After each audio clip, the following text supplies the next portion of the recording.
Từ Bergen, Na Uy, chúng tôi bay đến sân bay quốc tế Keflavik của thủ đô Reykjavik của đất nước huyền bí Iceland, băng đảo. Sân bay Keflavik có mã IATA là cây IF, có diện tích khoảng 25 km².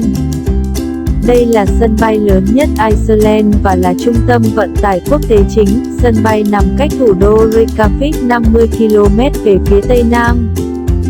Hầu hết các chuyến đi quốc tế đến hoặc đi từ Iceland đều đi qua sân bay này. Cảm nhận đầu tiên khi bạn đến Iceland là một cảm giác rất lạ với thiên nhiên hoang sơ, nguyên khai lạ như trên mặt trăng vậy, khắp nơi bát ngát, chân trời không thấy bóng cây xanh và chỉ thấy rêu loang lổ phủ trên mặt đất là nham thạch núi lửa phun đã nguội với màu đen như than. Chỉ khi vào thủ đô bạn mới thấy có vài công viên nhỏ có cây xanh, wow lạ thật.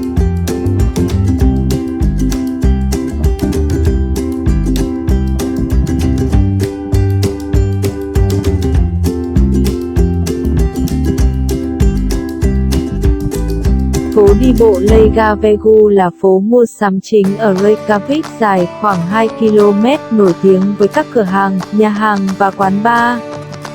Laugavegu là một trong những con phố cổ nhất ở thủ đô Reykjavik của Iceland. Tên của nó tạm dịch là con đường nước, vì xưa đây là nơi phụ nữ thường mang quần áo của họ ra giặt ở hồ nước nóng. Phố được hình thành và xây dựng từ năm 1885.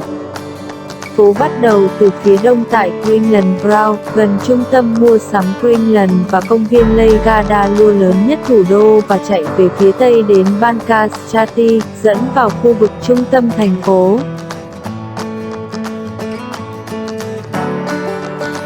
Greenland là một trong những điểm du lịch nên đến ở Reykjavik, thủ đô của Iceland.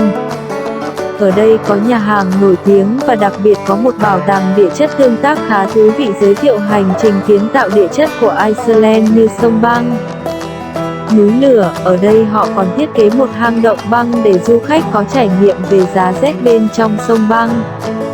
Greenland nằm trên ngọn đồi Öxulit, là công trình cao 25,7 m được thiết kế bởi Ingimundur Sveinsson với 5 bồn thép lớn chứa nước nóng để sưởi ấm cho thủ đô trong nhiều thập kỷ.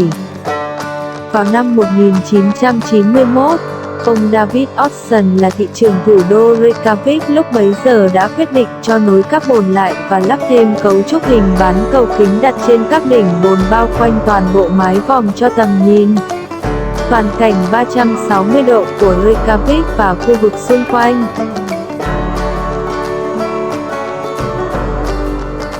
Đây là một trong những quốc gia thưa dân nhất thế giới. Tính đến cuối năm 2015, dân số Iceland là 330.823 người, với mật độ dân số 0,31 người trên 1 km². Nhà thờ Hallgrímskirkja là một nhà thờ ở Reykjavik, Iceland, với chiều cao 74,5 m. Nó là một trong những tòa nhà cao nhất ở Iceland.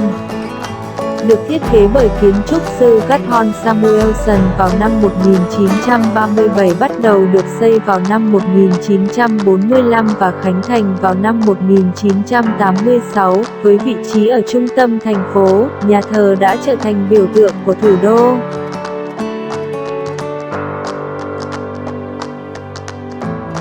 Iceland là một đảo quốc nằm giữa vùng biển Greenland và Bắc Đại Tây Dương, phía tây Bắc Vương quốc Anh. Gần đây, Iceland thu hút nhiều khách du lịch quốc tế vì có nhiều phong cảnh thiên nhiên đẹp, từ những vùng đồng cỏ yên bình rộng lớn, những dãy núi cao, những sông băng lớn hay những thác nước hùng vĩ. Thích hợp cho nhiều loại hình du lịch, là một đảo quốc thuộc khu vực châu Âu theo thể chế Cộng hòa Đại Nghị. Công viên địa chất Thingvellir là một điểm của vòng tour vàng Golden Circle Tour nổi tiếng nhất của Iceland. Khởi hành từ Reykjavik có thể hoàn thành trong vòng 8 giờ. Thingvellir là công viên địa chất quốc gia, là điểm dừng du lịch nổi tiếng cùng tên. Công viên bao gồm một phần hồ Thingvellir và khu vực xung quanh, có diện tích 9.270 ha. Ở khu vực này xe chỉ được chạy tối đa 50 km/h để bảo vệ chim và thực vật. Tại đây Quốc hội Iceland Odinji đã được thành lập vào năm 930 sau công nguyên, và đã trở thành quốc hội lâu đời nhất trên thế giới. Thingvellir là nơi lục địa Eurasia và lục địa Mỹ gặp nhau. Hai lục địa trôi dạt cách nhau vài cm mỗi năm tạo nên vết nứt lớn. Hiện nay có thể đi bộ giữa hai lục địa chính là con đường đi xuống hẻm núi Almannagjá. Vết nứt là một phần của hồ Thingvellir, là hồ tự nhiên lớn nhất của Iceland với bề mặt 84 km² và sâu tới 114 m. Đây là địa điểm được yêu thích cho môn lặn thở. Ở khu này có nhà thờ và nghĩa trang cổ. Iceland nằm giáp vòng cực Bắc nên có khí hậu rất lạnh giá, tuy nhiên đất nước này lại nằm trên vành đai núi lửa Đại Tây Dương, nên có rất nhiều núi lửa, suối nước nóng và nguồn địa nhiệt khổng lồ. Iceland cũng có rất nhiều sông băng, nhờ có dòng hải lưu biển Gulf Stream chảy qua nên khí hậu Iceland được ôn hòa hơn đôi chút.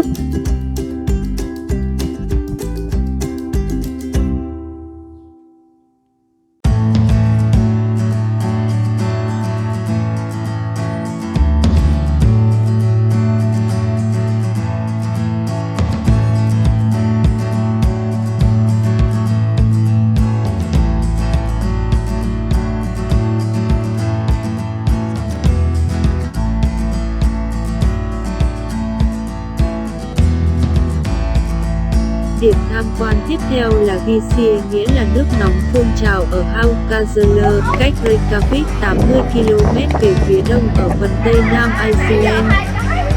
Gísir phụ thuộc vào hoạt động núi lửa, lần đầu được ghi lại từ năm 1630, năm 1896 lại phun trào sau nhiều năm ngủ yên, năm 1910 đến năm 1915 tần suất phun chỉ khoảng 30 phút lần.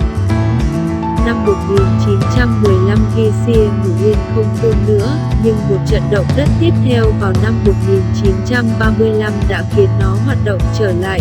Sau một loạt trận động đất xảy ra vào năm 2000, hiện nay Gísir đang phun trào. Nước sôi được đẩy lên độ cao kỷ lục vào năm 1845 với 170 m. Từ ngày 17 đến ngày 20 tháng 6 năm 2000, Gísir phun đạt độ cao 122 m, được coi là kỷ lục cao nhất hiện nay.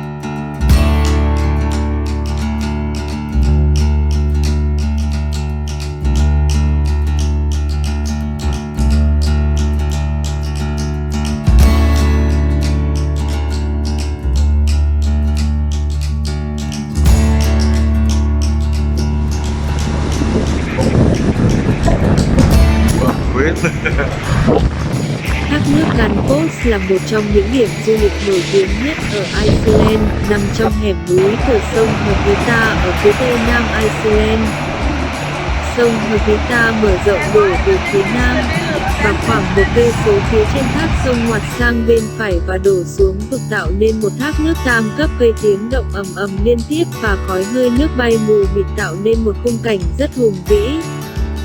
Thác có lưu lượng 140 m/giây vào mùa hè và 80 m/giây vào mùa đông, đỉnh điểm khi có lũ lưu lượng chảy lên đến 2.000 m/giây. Trong nửa đầu và cuối thế kỷ 20, đã có nhiều dự án về việc sử dụng thác Gullfoss làm thủy điện. Trong thời gian đó, chủ sở hữu thác là Thomas Samuelson và Udo Hudson đã cho các nhà đầu tư nước ngoài thuê khai thác.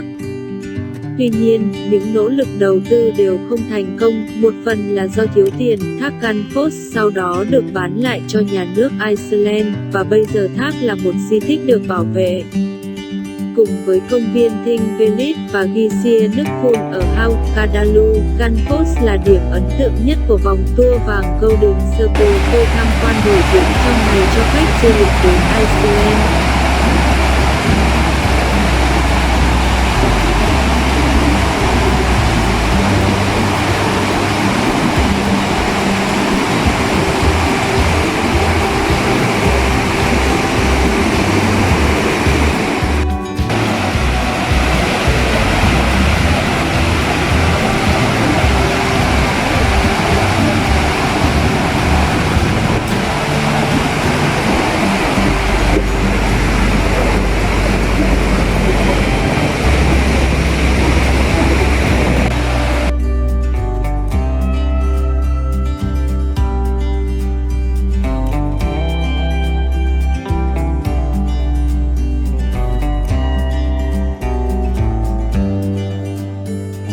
Lịch sử của Iceland bắt đầu vào năm 874, khi một thuyền trưởng người Na Uy tên là Ingolfur Anason đến định cư ở hòn đảo. Trong thế kỷ tiếp theo, người Na Uy và người Celt đã đến sinh sống tại Iceland.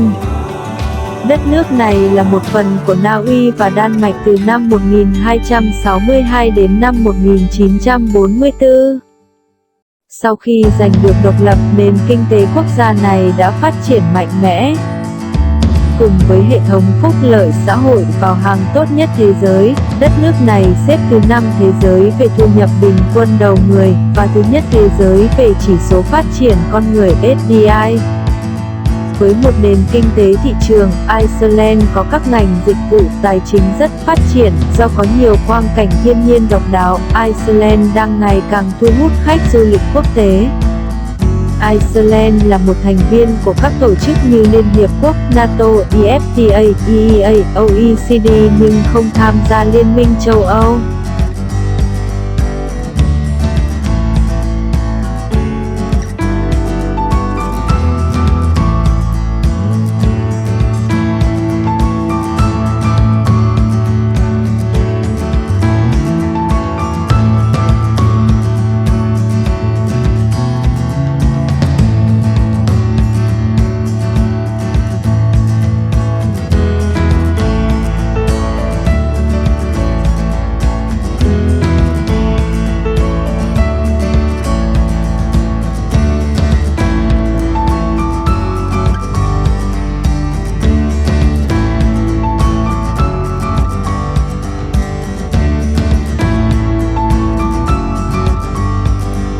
Seljalandsfoss nằm ở vùng phía nam ở Iceland, ngay cạnh đường số 1 và đường dẫn đến núi Thorsmorn. Thác nước cao 60 m và là một phần của sông Seljaland có nguồn gốc ở sông băng núi lửa Eyjafjallajökull. Đặc biệt của thác này là du khách có thể đi bộ ra phía sau thác có một hang nhỏ.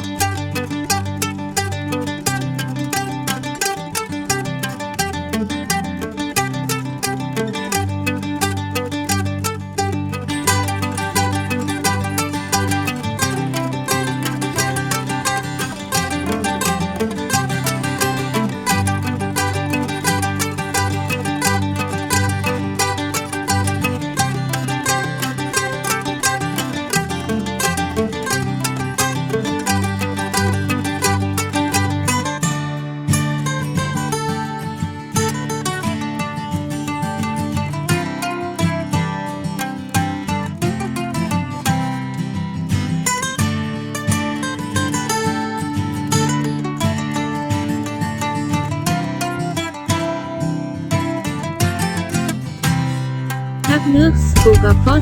Skogafoss có nghĩa là thác rừng, là một trong những thác nước đẹp nhất ở Iceland. Thác nước rộng 15 m và cao 62 m này là thác nước cuối cùng và ngoạn mục nhất trong hơn 30 thác nước lớn nhỏ trên sông Skoga. Sau khi đổ xuống sông nhẹ nhàng chảy qua các bãi cát và đổ ra Đại Tây Dương, thác nước Skogafoss nằm trên sông Skoga trên các vách đá của bờ biển cũ.